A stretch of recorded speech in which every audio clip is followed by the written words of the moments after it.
Halo, Empis,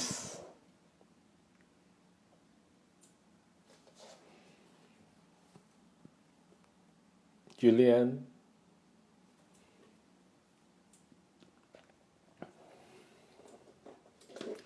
Meli, sambil Kotomi nunggu narasumbernya yang mau bertanya-tanya. Oh, nih Johnson ya udah. Ya, oke. Silakan ya buat teman-teman yang pengen bertanya-tanya. Nanti Kotomi luangkan waktu untuk bisa menjawab pertanyaan teman-teman. Snowy Yanti, kemudian ada Jason Robert, oke. Johnson.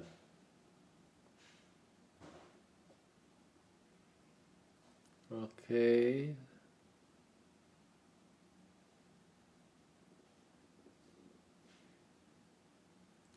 Johnson.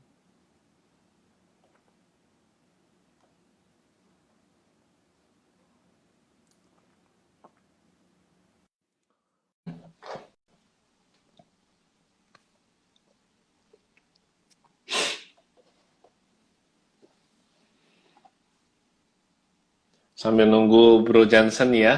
Hari ini top brand. Wah, halo brother. Gimana Halo Kak kabarnya? Tommy, halo baik Baik, kok. baik. Lama nggak jumpa ya. Biasa ketemunya di Iya, Kopdar di secara Kopdar. offline. Sekarang ketemu. Iya, sekarang ketemunya online. Ah, ah. Ya, menyapa buat semua teman-teman yang sudah hadir. Ada Meta. Kemudian ada mentor kita nih, Pak Anton Teddy nih. Iya Pak Johnson. Anton. Halo Pak Anton. Halo Iya. semuanya.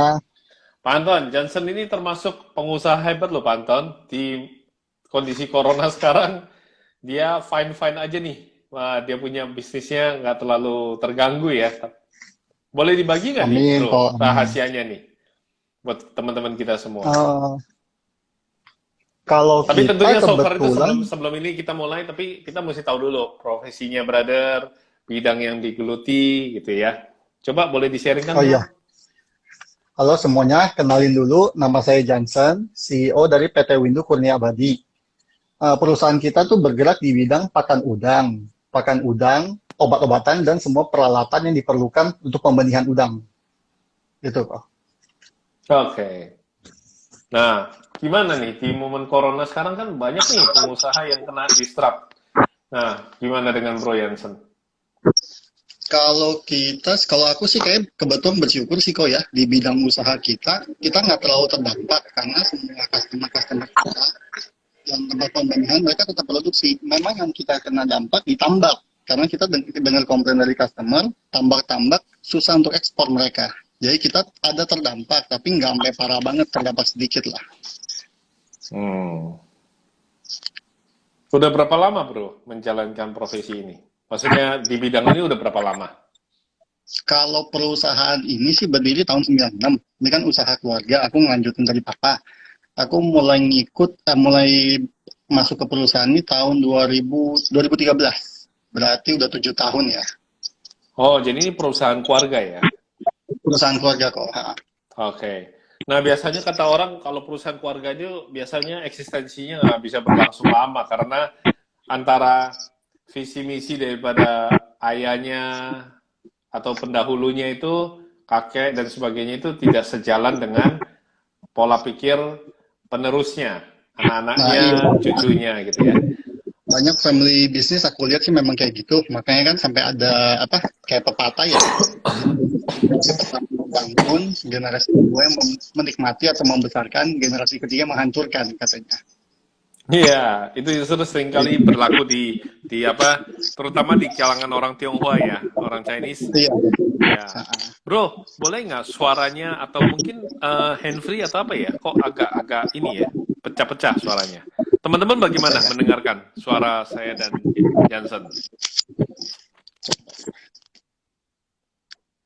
Nah Gimana ini, kok? udah stabil, udah, sudah stabil.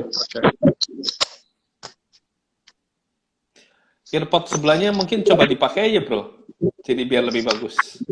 Ada saran nih dari teman-teman kita. Iya gitu. Yes. Ya. Oke, lanjut bro. Jadi kan gimana tadi generasi pertama, generasi kedua, generasi ketiga, coba bro diulangin, seru tuh. Generasi pertama yang membangun, generasi kedua yang menikmati atau generasi kedua yang membesarkan, terus generasi ketiga yang menghancurkan biasanya. Nah, lalu kalau di tempatnya Bro, kok saya malah lihat tambah tambah maju, tambah sukses nih. Padahal mungkin udah generasi keberapa nih? Dua atau ketiga? Aku baru kedua kok, Oh, baru kedua. baru kedua ya. Gimana? So far, bagaimana dengan bisnis keluarga ini kan bisa berjalan eksistensinya itu tetap bagus dalam kondisi corona ini kan pasti ada kiat-kiat suksesnya gitu. Apalagi tambak udang ya buat teman-teman kita yang mungkin punya profesi yang sama ataupun mungkin yang main di bidang peternakan ikan dan sebagainya mungkin ada yang bisa didapatkan dari Bro Johnson hari ini. Kalau secara peternakan udangnya sih sebenarnya as usual, business as usual kok. Soalnya sama aja. Mereka memang ada beberapa yang masalah itu kalau yang tadi aku bilang yang mereka ekspor. Akhirnya mereka banyak yang beralih ke pasarnya lokal aja dalam negeri. Jadi kalau ekspor itu sebenarnya udang kita dua jenis. Yang biasa banyak itu faname atau udang putih sama udang windu. Nah, yang faname ini kok yang udang putih ini yang lebih banyak kena dampaknya. Jadi mereka banyak beralih sekarang ya ganti ke udang windu.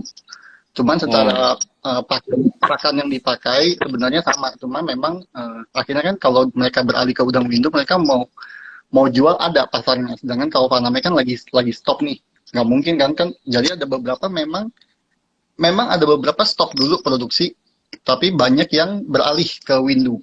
Jadi ya kalau memang satu udah apa namanya udah stuck, memang kondisi kan nggak memungkinkan ya, yang biasa Ko Tommy juga suka bilang jangan malu, jangan ragu untuk diversifikasi untuk yang lainnya gitu, daripada kita nggak tahu nih corona sampai kapan. Masa ya kita mau nunggu aja cuma berharap semoga cepat cepat beres terus nggak ngapa-ngapain gitu. Iya. Iya, awal-awal kita semua sempat menunggu ya, Bro ya. Sempat banyak lah di antara kita itu menunggu, yakin gitu. Kayaknya 2-3 minggu lagi selesai ya. Tapi kenyataannya di lapangan nggak semudah itu ya. Ternyata panjang gitu ya kan. Dan ada Iya kan, kemungkinan kita harus berdamai dengan corona. iya hidup bareng sama corona ya, the new normal katanya. The new normal. Nah, Bro sendiri gimana dalam menghadapi the new normal ini, apa yang udah dipersiapkan? Kalau aku sih sekarang sehari-hari bener-bener cuma rumah kantor. Mau keluar rumah pakai masker. Aku rasa sih yang dibilang new normal itu ya sebenarnya kita beraktivitas bisa, tapi tetap yang namanya physical distancing, social distancing dijaga. Keluar tetap pakai masker, hindari nyentuh muka, cuci tangan segala macam kayak gitu sih kalau menurut aku ya. Sedangkan kehidupan jadi tetap beraktivitas tapi dengan berhati-hati gitu, nggak kayak dulu. Kalau dulu kan benar-benar bodo amat, cuci tangan nggak cuci tangan, keluar nggak pakai masker gitu sih kalau menurut. Nah, kalau misalnya bicara bisnis nih, Bro, bicara bisnis, kalau main pertambakan tambak udang dan sebagainya, itu kan kalau meneruskan usahanya orang tua itu kan tanda kutip ya. Banyak orang bilang kalau nerusin usahanya orang tua mah mudah. Tapi dengan pengalaman yang Bro udah lewati ini, kalau misalnya kita sebagai pemula yang baru mau bisnis peternakan udang gitu, memungkinkan nggak? Atau ada kiat-kiat yang mesti kita pelajari dan kita kuasai sebelum memulai ini? Dan mungkin nggak sih buat orang yang baru mau mulai? Oke, kalau aku ngelihat untuk pembenihan udang ini memang kan perlu teknisi. Makanya pada dasarnya semua pengusaha pembenihan udang ini kebanyakan mereka owner kok. Mereka owner, jadi mereka hanya memantau. Mereka banyak ownernya itu bahkan nggak terlalu ngerti sebenarnya untuk pembenihan udang ini. Mereka yang ngerti itu ada yang namanya teknisi, kepala teknisinya. Nah, kepala teknisinya inilah yang menjalankan, yang memelihara semuanya. Jadi kepala teknisi, dia masih ada anak buahnya lagi. Basically di tempat pembenihannya itu, di tempat hatchery-nya itu, kepala teknisinya itulah yang bekerja semuanya, yang nge-handle semuanya. Nanti setelah panen, setelah terjual, mereka tinggal laporan aja ke ownernya gitu. Jadi so far kalau bicara tentang Bro di bidang peternakan udang ini, yang kan ibaratnya kalau boleh diambil gambaran detailnya ya supaya teman-teman kita juga pada paham. Berarti Bro jual pakan udangnya gitu, makanan udangnya untuk para petambak gitu ya. Untuk para headset pembenihan. Jadi aku masuknya bukan ke tambak loh. Aku satu step sebelum tambak. Satu step sebelum tambak.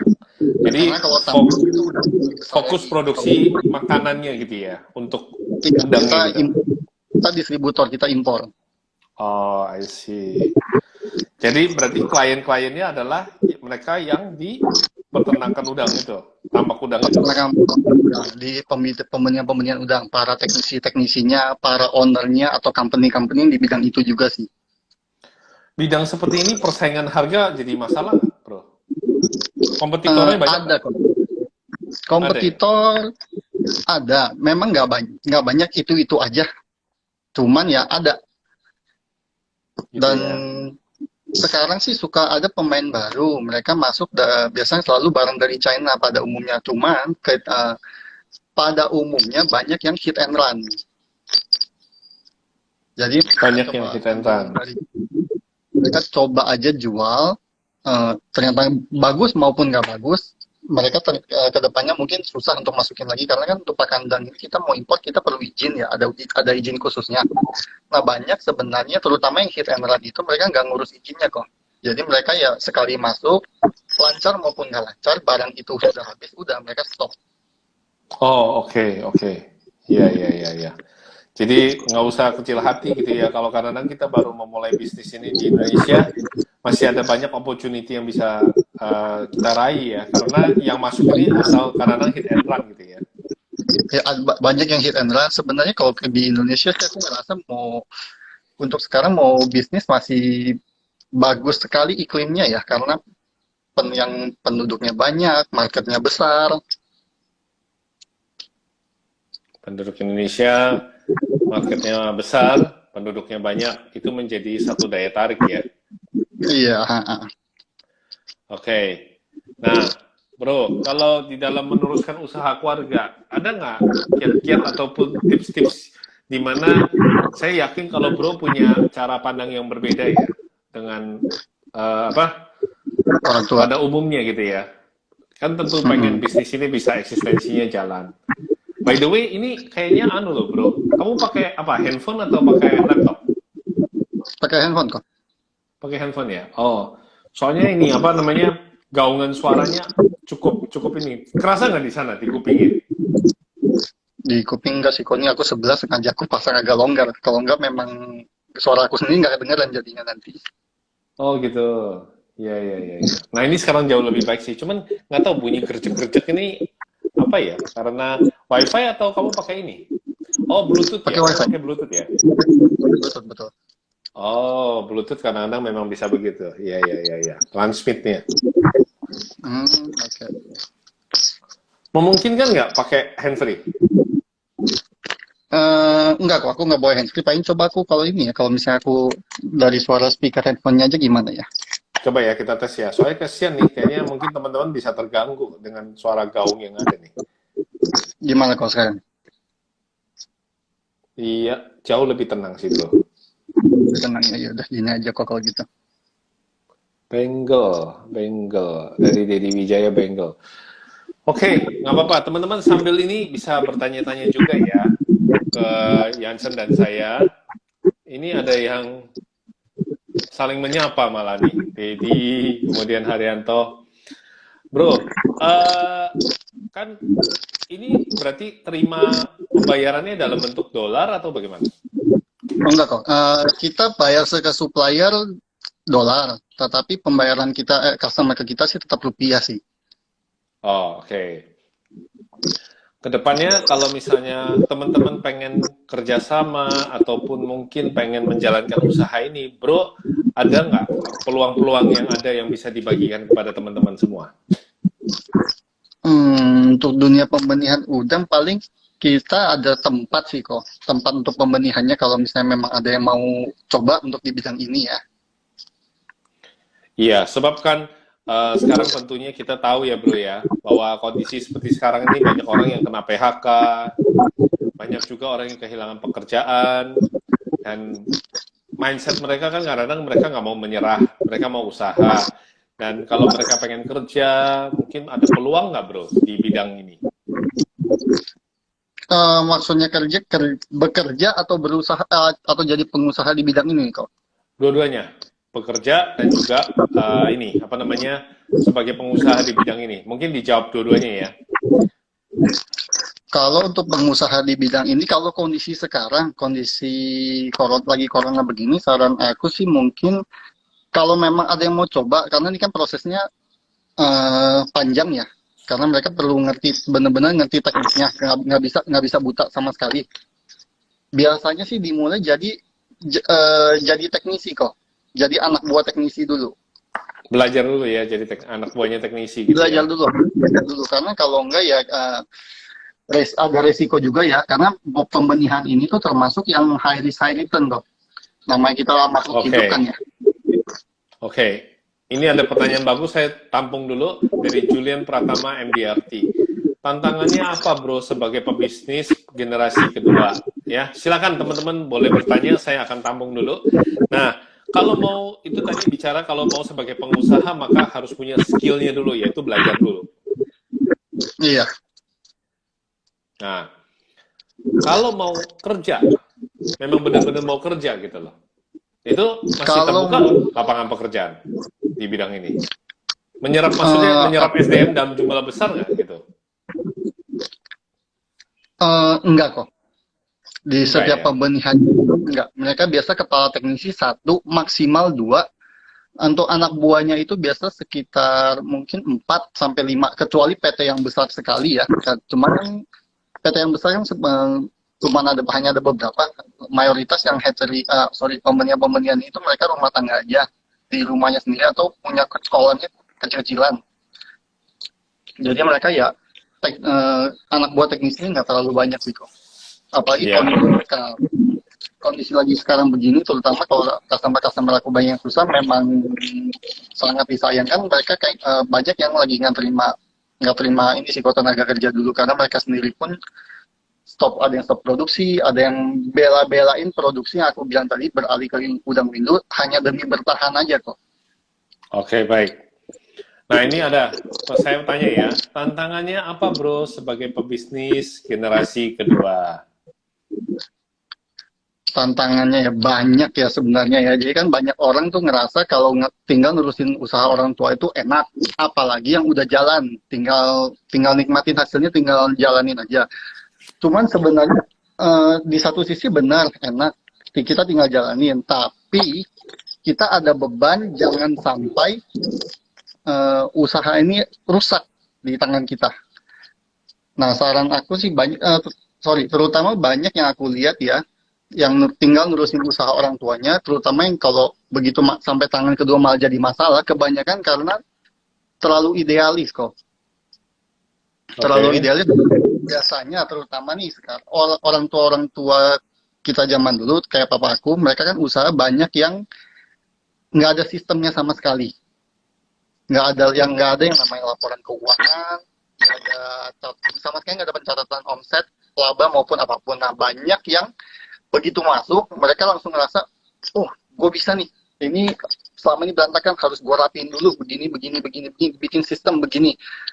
Cuma kalau menurut aku begitu masuk, begitu kita nurusin, yang hal pertama yang paling harus kita lakukan adalah kita harus kenalin dulu bisnis ini, dunia bisnisnya, dunia customernya. Selama ini orang tua kita ngejalanin bisnis ini gimana sih, kita perlu tahu. Kalau aku pribadi sih, aku perlu tahu cerita lengkapnya semua dulu, selama ini menjalankan bisnisnya gimana. Dan baru dari situ baru baru kita pelajari. Setelah pelajari, kalau aku sih kebiasaan aku dipelajari, aku jalanin dulu sampai lancar, sampai benar-benar mengerti. Begitu mengerti nanti baru ketemu, oke, di sini ada celah nih, di sini kayaknya bisa diperbaiki nih.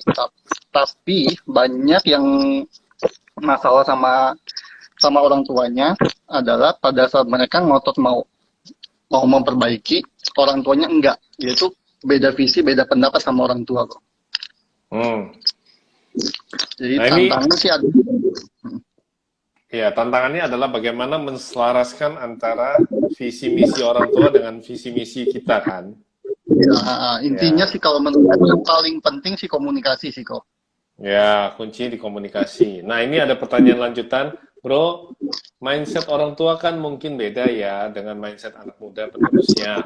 Bagaimana mengatasinya biar jadi satu mindset, bisa menyatu? Nah, bagaimana cara Kalau Yansen bisa meyakinkan papa atau mama dalam bisnis ini? kalau aku pribadi, aku selalu diskusi kok sama papa. Apapun yang kepikiran di aku berhubungan dengan bisnis, aku selalu diskusi, dan kebetulan papa juga kan pada saat awal pas masih membimbing, benar-benar sabar ya menurut aku ya, benar-benar dibimbing step by step gitu. Jadi gimana cara menyamakan visi misinya, baik lagi ke yang tadi aku bilang, komunikasi sih kalau yang paling penting. Hmm. Nah, pakan udang produksi sendiri atau import, bro? Nah, ini ada pertanyaan Import dari kok. Empix ya. Ini banyak teman-teman aku nih. Ya baguslah, ini momennya silaturahmi ya, banyak teman-teman yang artinya mereka care ya, mereka sayang sama kita, mereka luangin waktu untuk dengerin ya. Ini cara kita bersapa melalui media sosial sih. Itu gimana jawabannya? Pakan udangnya produksi sendiri atau import, bro? Kayaknya tadi jawabnya import ya. Saya inget-inget kalau nggak salah gitu ya. Kita impor. Ko Jansen, meneruskan bisnis papanya karena mau nggak ada yang mau lanjutin atau karena pilihannya sendiri dari Henry Huang? Dua-duanya sih kok. Wah, Jadi jawaban di satu jujur. sisi, Jawaban jujur. Ini teman-teman makin suka nih kalau hal-hal yang jujur kayak gini, teman-teman suka dah. di satu sisi kan memang kebetulan aku anak paling besar, anak anak cowok yang paling besar. Jadi ya kan suka ada tradisi ya kalau usaha diteruskan ke anak cowok yang paling besar. Oke. Kemudian kalau pilihan sendiri memang dari apa ya, daripada kuliah sih memang kepikiran, pada saat kuliah sih aku berpikir lulus untuk kerja dulu, cari pengalaman dulu. Tapi target akhir aku memang untuk melanjutin usaha orang tua. Oke. Ada unsur berbakti ya, bro ya? Ada kok. Nah, Oke, ya. Pak Jansen, saat ganti posisi Papa, apakah karyawannya langsung nurut? Nah, ini pertanyaan bagus nih dari Jeffrey Woodkesin. Memang ini tantangan banget nih, nggak gampang loh.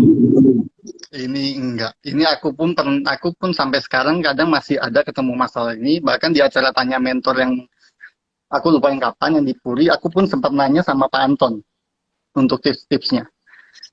Nah, Jadi ini Pak Anton tadi sempat nyimak nih. Tadi Pak Anton sempat nyimak juga. Ya, terutama gimana? di perusahaan kita ini karyawannya pun keluarga semua, saudara-saudara, bahkan paman-paman. Di mana ya secara hierarki keluarga kan mereka di atas kita, mereka setingkat dengan orang tua kita.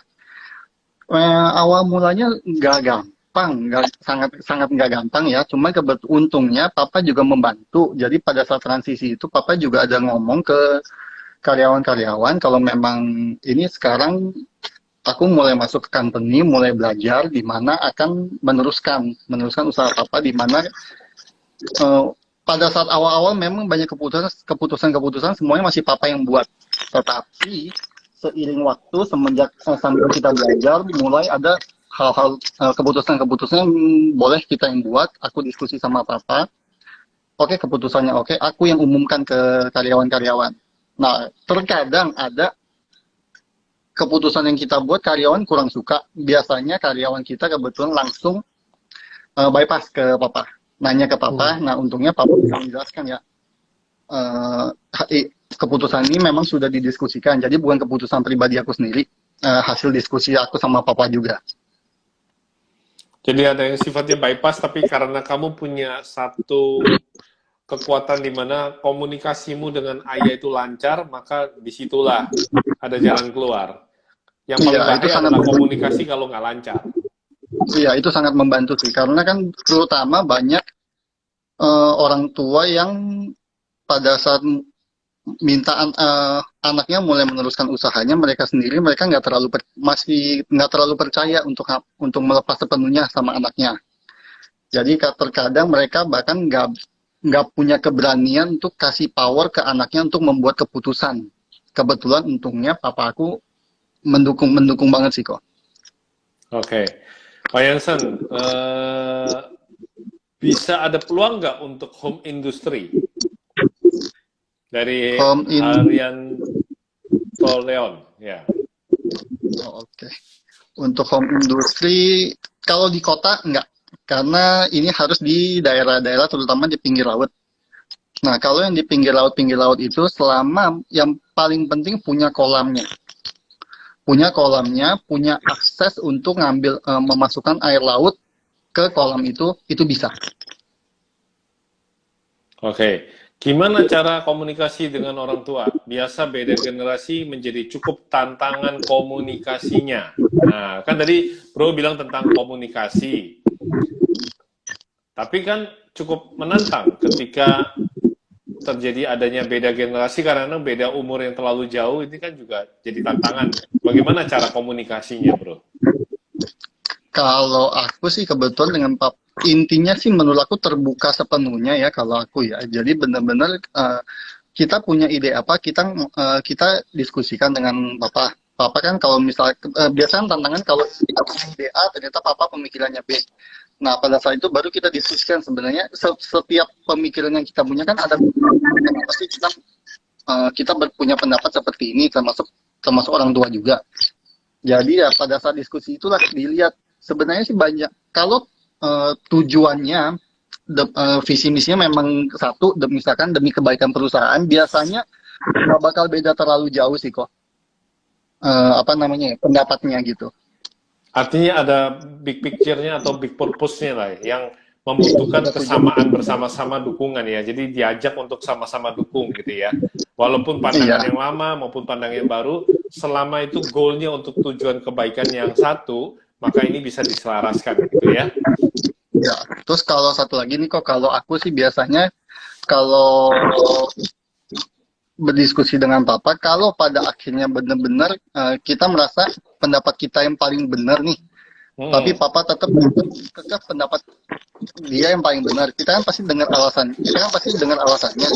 Kalau menurut aku, kalau memang menurut kita alasannya sebenarnya cukup masuk akal, jadi seringnya tuh jadi gini, aku ngerasa punya pendapat kita paling benar, pendapat papa salah. Tapi setelah dijelaskan, akhirnya kita ngerasa ya, pendapat kita sih memang kita tetap merasa benar, tapi kayaknya pendapat papa nggak ada salahnya juga deh. Nah, kalau biasanya pada saat kayak gitu, aku coba dulu, aku pakai pendapatnya papa. Mengikuti dulu, flow dulu. Karena mau bagaimanapun juga pengalaman papa itu selama puluhan tahun kan nggak bisa bohong ya. Bisa jadi ada hal-hal yang kita nggak tahu sebenarnya ada apa yang namanya ya.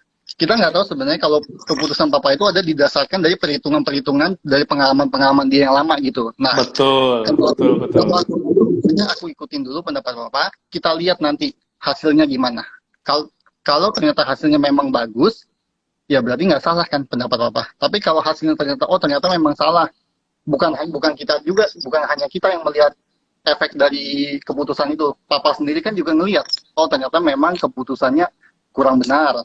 Baru next kita coba dengan cara kita. Ya, artinya gini, tetap walaupun punya teori segudang yang bagus, dalam penerapan di lapangan, praktek di lapangan, kenyataan di lapangan itu yang akan menentukan hasil. Jadi, Papa memiliki jam experience yang jauh lebih tinggi daripada Bro Jansen, ya kan?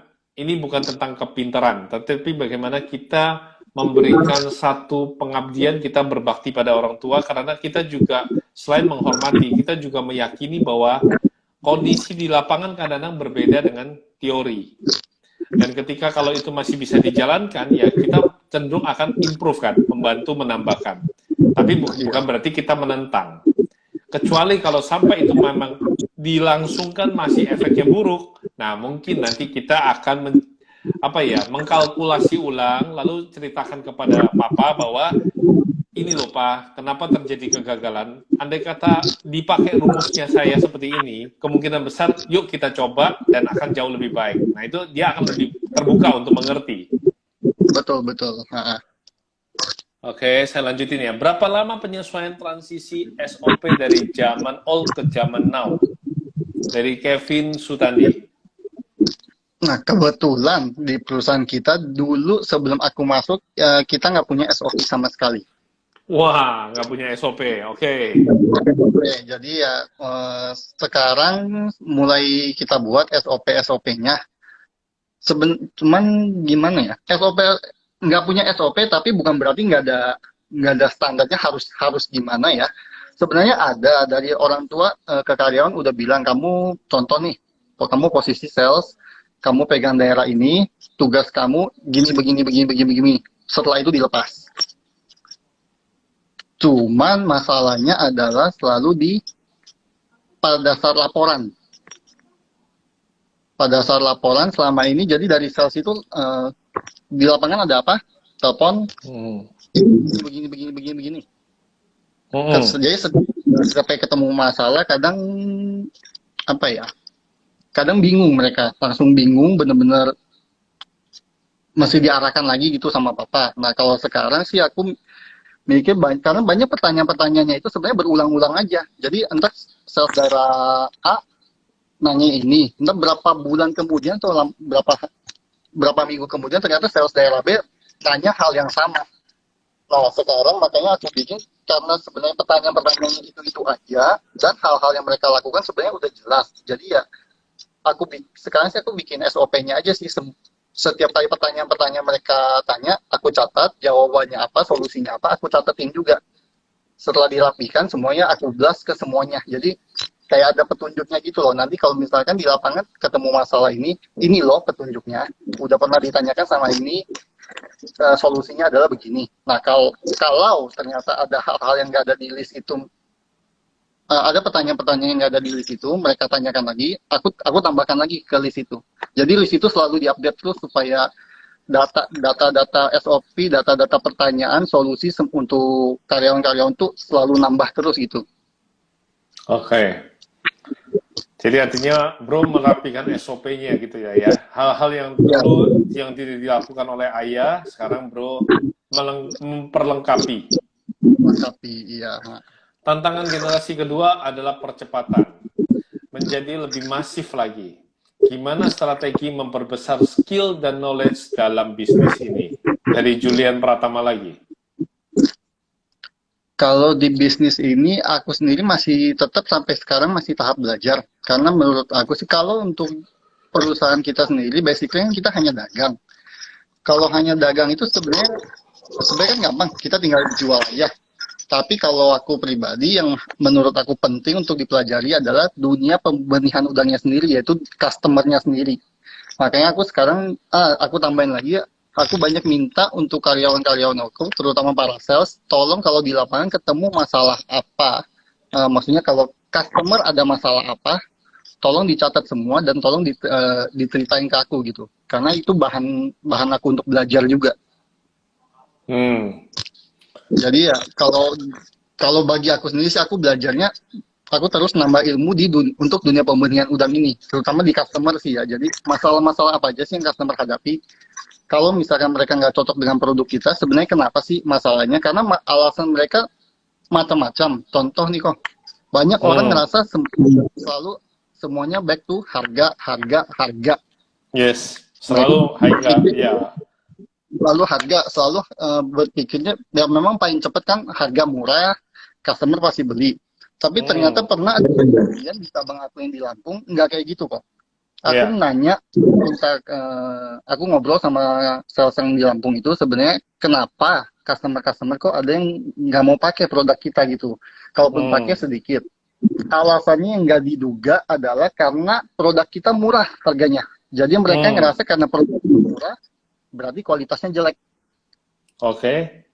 Nah, padahal kenyataannya pada saat mereka pakai sebenarnya cocok-cocok aja. Nah, itu kan membuktikan kalau nggak semuanya tuh harus murah gitu loh. Nggak semuanya harus murah.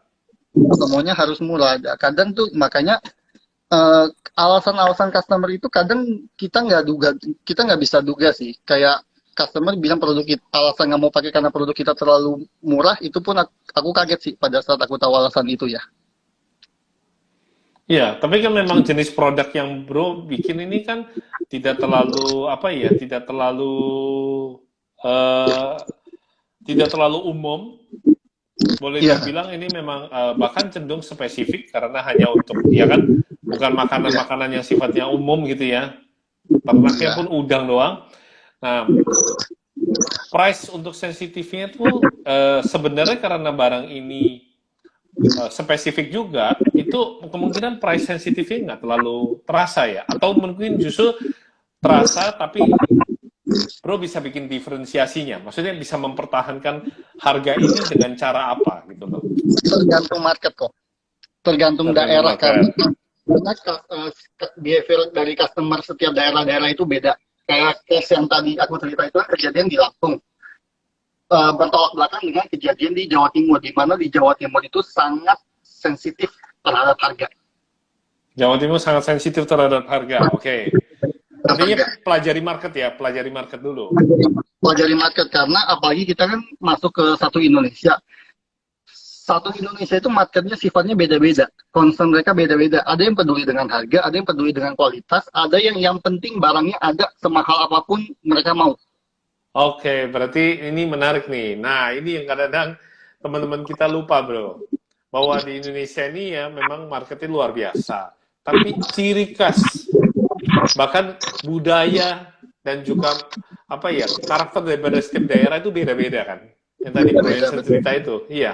Ada yang sangat-sangat sensitif tentang harga. Yang paling penting, paling murah itu yang dibeli. Tapi juga ada daerah yang maunya yang paling bagus, paling top, itu yang dibeli. Iya, Ya kan? Ada juga yang maunya mau bagus, mau murah, mau apapun nggak penting. Yang paling penting adalah cepat saya bisa terima barang ini dan apa karena dia sirkulasinya cepat sekali, ya. iya. Karena basically kan namanya kita jualan kan kita kita harus mengikuti kemauan market ya. Market mau apa, kita harus mengerti kondisi market kita, kondisi customer kita. Karena kan tujuan kita jualan itu sebenarnya untuk menyelesaikan masalah mereka. Menyelesaikan masalah mereka, yes, menyelesaikan masalah customer kamu. Jadi artinya kita harus ikut kira-kira apa yang dimauin sebenarnya kan. As long as itu masuk akal, why not? Iya betul kok. Jadi jangan dipukul rata semua nih. Jangan Karakter nggak bisa apa dipukul. Indonesia Tengah, Indonesia Timur dan Indonesia Barat beda semua. Ya, beda semua. Ini ada lanjutan adalah bagaimana meyakinkan customer untuk order barang kita karena persaingan harga. Bagaimana caranya? Kalau dari Bro Jensen, bagaimana cara meyakinkan? Oke, aku cerita untuk di bisnis kita ya. Kalau di bisnis kita, kalau masalah persaingan harga sebagai contoh, misalkan di Jawa Timur kebetulan pakan kita itu karena eh, kita susah untuk bilang kalau pakan kita itu paling bagus. Karena sebagus apapun kita bilang, kita ngelihat dari hasil sertifikat analisisnya, contoh misalkan, oh memang pakan kita proteinnya tinggi, tetapi pada saat kalau kita kasih ke customer, memang customer nggak cocok, mereka pakai ternyata udangnya nggak gimana, itu kita nggak bisa apa-apa lagi. Jadi tetap back to customer. Nah, kalau kayak di Jawa Timur, karena benar-benar persaingan harga, mau nggak mau, untuk khusus Jawa Timur, kita ikut bersaing harga. Kalau memang karena gimana kalau customer ya balik lagi ke customer karena customer kita di Jawa Timur mereka tidak terlalu peduli servis kita bagaimana, mereka tidak terlalu peduli kualitas pakannya perlu sampai sebagus apa, yang penting harga, dan yang penting harganya masuk, mereka tes dan cocok, itu yang mereka mau. Oke. Jadi terkadang namanya di bisnis itu perang harga itu kita sebisa mungkin kita mau menghindari, tapi kadang tidak terhindarkan. Sebisa mungkin untuk menghindari, tapi terkadang tak terhindarkan. Terhindarkan. Dan saat tak terhindarkan, maka apa yang harus menjadi poin nomor satu kita bisa lakukan? Kalau aku tetap kita kasih servis sebaik mungkin ke customer kita, untuk harga tetap Service. kita kasih harga sebaik mungkin yang bisa kita kasih ke customer kita. Kita kasih pengertian ke customer. Memang pasti ada customer yang akhirnya lari. Tapi ada juga customer yang memang dia mengerti memang bukan kita memang mau jual mahal, memang harga kita nggak bisa masuk gitu. Karena ada yang kita jaga adalah kualitas. Jangan sampai Kualitas. nanti, ya murah meriah, tapi akhirnya karena kualitasnya buruk, orang berasa ketipu, malah akhirnya nggak order lagi. Iya betul. Ya Apalagi kan? kadang ada yang aku pernah ketemu yang customer-nya menekan harganya. Oke, dari petingginya, dari ownernya langsung turunin harganya sampai benar-benar rendah banget, tapi akhirnya dikorbankan itu karyawannya, yaitu orderan, setiap orderan kan kita ada komisi untuk sales kita, untuk bonus Hmm, mereka. yes. Ada juga owner-owner yang akhirnya oke, orderan ini masuk, harga kita kasih benar-benar spesial, benar-benar rendah, tapi akhirnya orderan ini tidak masuk ke performanya karyawan kita. Oke. Sedangkan yang kirimin barang tetap karyawan, menurut aku sih Nggak kalau fair. kayak gitu nggak fair ya, kasihan kasihan untuk karyawan kita juga ya. Mengurangi rezeki orang lain. Iya, Ya, ya, ya. Menarik, bro. Dan tentunya apa sebenarnya selain service yang bisa ditambahkan, kita juga ibaratnya menanti yang namanya word of mouth kan. Jadi ketika iya, konsumen kita sudah beli dan akhirnya itu terbukti bagus, dia akan bercerita kepada teman dia yang mengalami kemarin beli yang lebih murah, tapi hasilnya berantakan, dia akan cerita. Kan orang selalu mencari yang terbaik. Orang akan bertanya kan, kok kenapa kamu panennya berhasil, sedangkan saya panennya gagal. Kamu pakai pakannya apa? Saya pakai pakannya ini murah meriah loh, tapi hasilnya seperti ini. Sedangkan punya dia, hasilnya bagus, tentu orang akan mencari. Dan pada akhirnya, true testimony determine true personality. Hanya dengan kita berani memposisikan diri kita dengan kejujuran, dengan harga yang pantas, kan kita udah ukur dulu nih market ya. Jadi dari iya, Kotomi juga ada sedikit masukan, kita harus menentukan posisi kita, kemudian harga kita pelajari, jangan sampai harga kita juga nggak wajar daripada harga yang di market, tapi yang bisa kita kasih luar biasa adalah tentang servisnya. Bro Jansen kan tentu berharap yang namanya dunia ini selalu datang orderan, datang orang-orang yang sayang sama kita, cinta sama kita kan.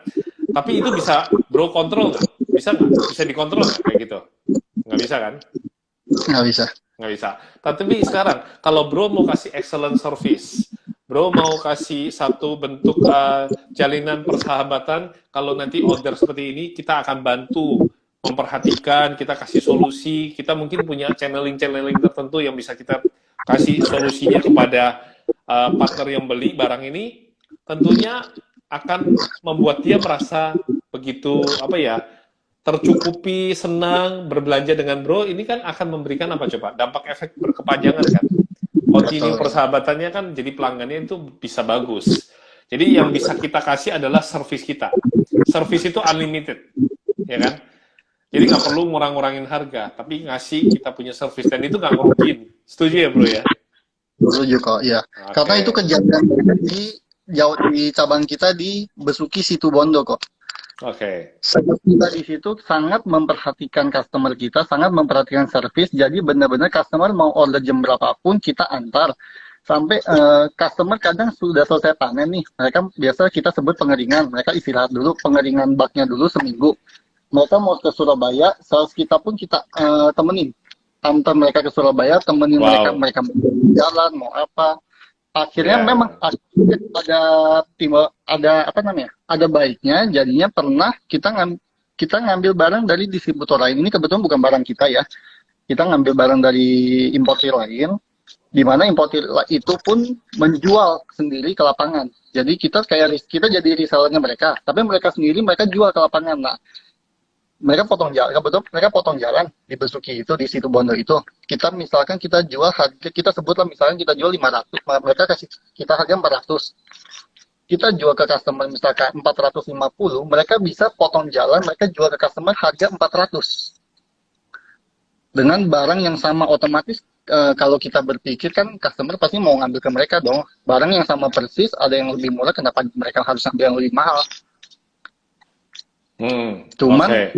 cuman karena sales kita yang selama ini bener-bener service banget ke mereka, membina hubungan baik banget, mereka bela-belain loh ngambil dari sales kita, biarpun harganya lebih mahal.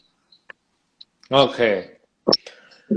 Nah, ini nggak keterasa dari tadi sudah 45 menit, bro. Katanya kemarin Bro Jansen bilang, aduh, Kak Tommy, kayaknya mau ngomong apa ya? Nanti saya takut blank. Tapi so far bersyukur kalau ternyata lancar banget, dan saya lihat banyak sekali teman-teman yang interaksi, kasih dukungan, support, dan juga banyak yang bertanya juga. Ini menurut Kotomi sangat interaktif.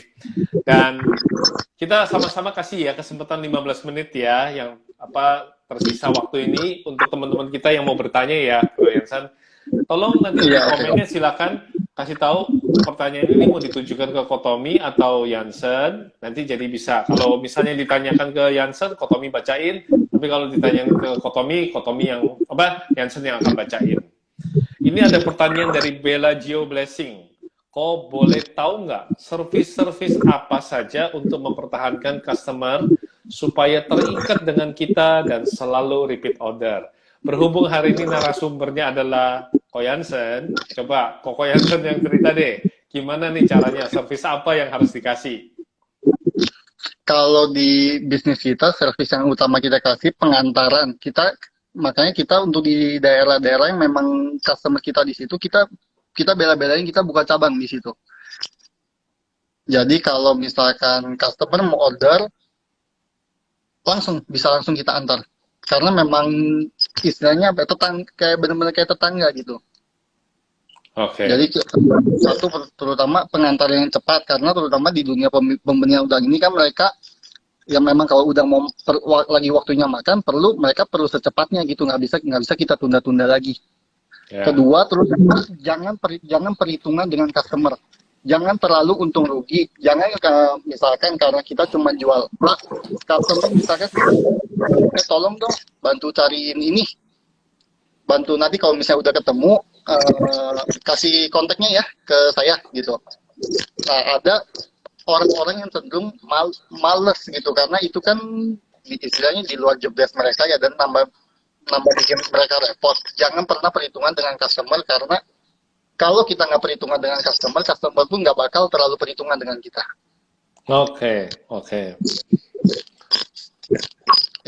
Terutama itu sih kok. Wah, ini kalau dari Kotomi ya, saya bisa kasih kesimpulan gini, hukum tabur tuai. Kalau kamu nggak perhitungan sama customermu, logikanya adalah apa yang kamu tabur, itu yang akan kamu tuai. Tabur baik, pasti tuai baik. Ya, maybe nggak sekarang, tapi pastinya nantinya akan berkelimpahan. Kadang-kadang perlu waktu. Dan every delay is a blessing. Kadang-kadang ada satu delay, ada satu penantian waktu, tetapi hasilnya akan berlipat ganda. Betul. Paling penting dalam bisnis itu integritas, karakter, dan juga kepercayaan, kejujuran itu perlu dijaga, dan service yang excellent itu memang menjadi kunci utama. Harga beda-beda di market, nanti bisa beberapa klien minta penawaran yang paling the best alias genjot harga untuk Ko Jensen dan Kotomi. Oke, gimana tuh bro cara ngatasinnya tuh? Kalau kita kebetulan untuk produk kita bisa kontrol harga, karena kan kita satu-satunya distributor untuk barang tersebut di Indonesia. Jadi ya kalau kita sih kebetulan kita bisa kontrol harga sih. Jadi kita nggak ketemu kondisi produk kita di market harganya beda-beda gitu. Oke. Kalau dari Kotomi begini, ketika kita memasuki marketplace, ya, ini berlaku buat semua teman-teman juga ya, yang bidangnya mungkin online, offline, produknya nggak cuma pakan udang, tapi semua jasa dan juga mungkin produk. Ketika kita berani masuk ke marketplace, masuk ke tempat umum, tujuan kita adalah maunya ramai kan, maunya adalah banyak dilihat orang, dan disitulah banyak sekali kompetisi, kompetitor maupun orang-orang yang kita tidak kenal. Nah, dari sana sebenarnya kita perlu mengambil yang namanya customer yang loyal. Customer yang loyal ini harus dikumpulkan dalam satu database, satu kolam ikan sendiri. Nah, kalau bicara tentang kolam ikan, Bro Yansen pasti senang. Karena ini bidang mau tambak apapun ya, itu kita harus punya, saya kasih satu, supaya teman-teman bisa ingat ya, hari ini adalah bangun kolam ikan sendiri. Bangun kolam ikan sendiri. Kalau kita berani ke laut, kita nabur, ataupun kita mau melakukan suatu aktivitas memberikan makan di laut, kita nggak pernah tahu makanan kita itu diserap oleh laut itu yang besar itu berapa banyak dan apakah tidak wasted, tidak sia-sia. Itu ibarat kayak kita iklan sembarangan aja di media sosial, di marketplace, di apapun gitu ya. Kita jor-joran, tapi kita nggak tahu kenanya kemana. Tapi ketika sudah mulai ada uh, engagement, mulai ada interaksi daripada customer kita, maka customer yang sudah terbentuk ini harus dijaga. Bro Jensen setuju kan? Seringkali kita itu sibuk mau cari followers yang lebih, mau cari orang-orang yang suka sama kita. Kita mau banyak orang yang menambah market kita, tambah cuan istilahnya. Pengen jualannya makin banyak. Tapi karena kita sibuk mau menambah, kita lupa menjaga apa yang sudah ada. Padahal dengan yang sudah ada aja kita sudah berkecukupan dan berkelimpahan.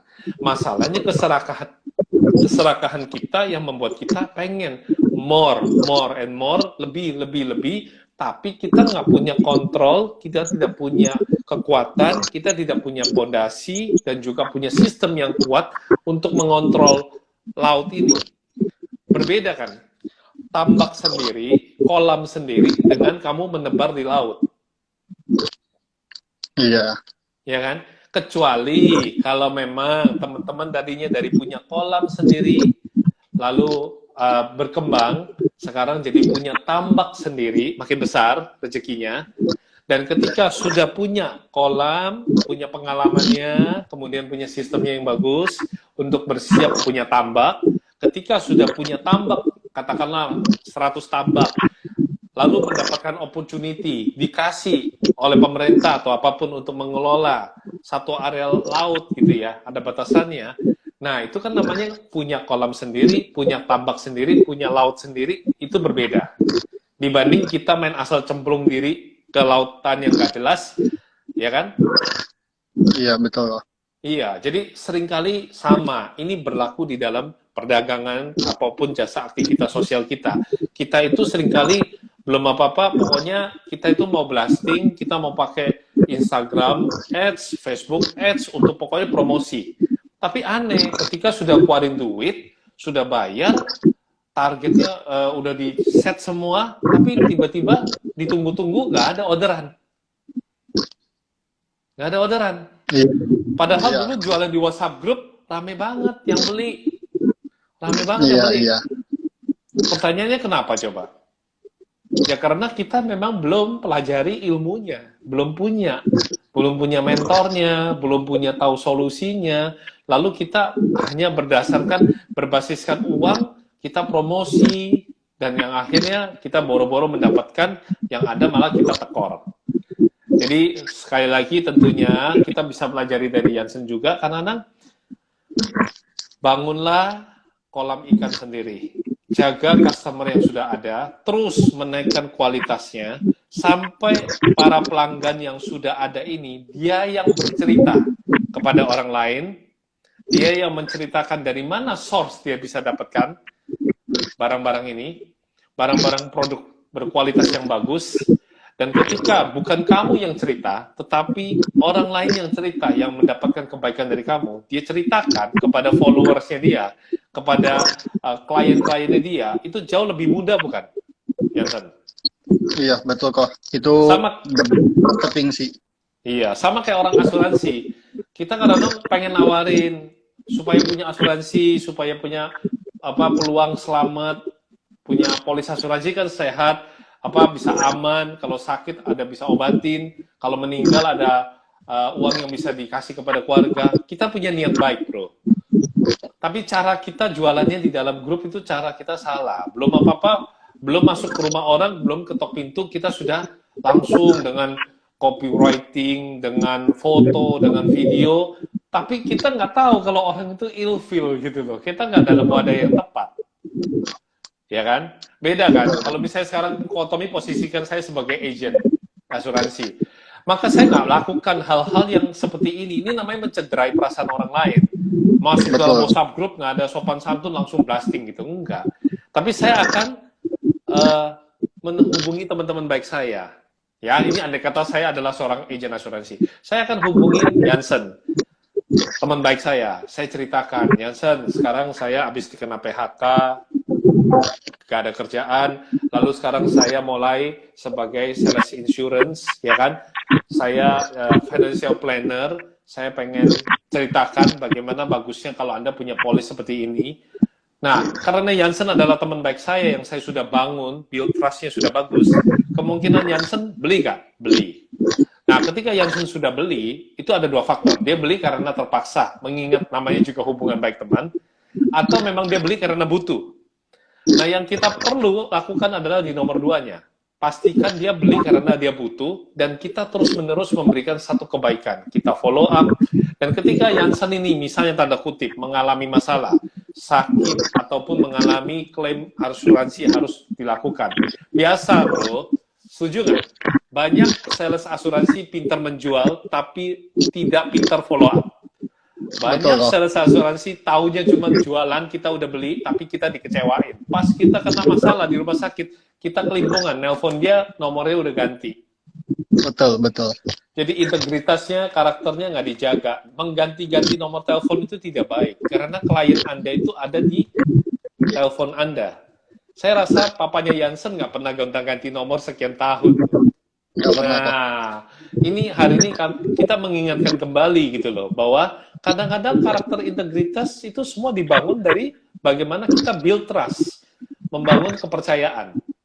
Jadi, kalau kita sekarang, saya membantu Jansen, begitu Jansen ada masalah sakit atau apa, saya langsung datang, saya temanin dia, saya beresin semua, saya bilang, Jansen kamu pokoknya fokus berobat aja, urusan kasir saya yang ngurus semua, ini ada insuransinya sudah di cover semua, beres.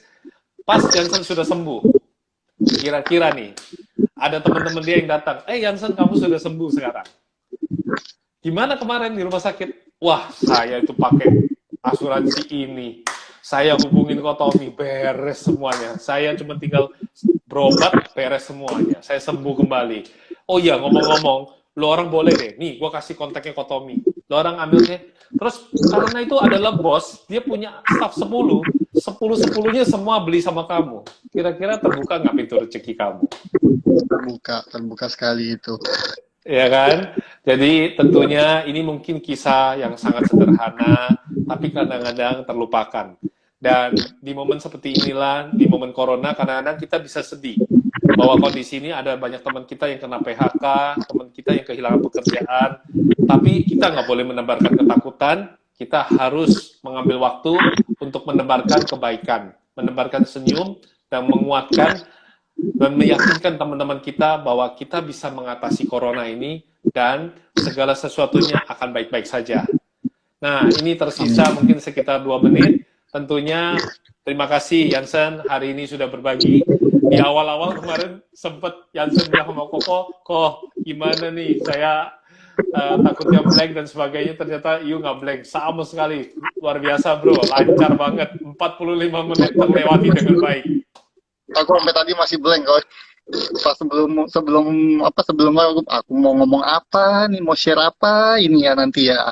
Iya, tapi kebaikan itu perlu ditabur, dan no worry, Jansen punya Koko yang baik, saya pasti bisa bantu, oke? Dan mengalir kan semuanya. Iya kok. Ya, oke. Thank you buat semuanya yang sudah nyimak, dan sampai ketemu di Tanya Mentor nanti malam jam 7. Pasti udah ada narasumber dan juga mentor yang bagus yang bisa membantu teman-teman semua. Thank you sekali lagi bro, sudah berbagi. Thank you kok, sehat selalu kok. Sehat selalu buat semua yang nonton. Thank you semuanya. Bye. Bye-bye.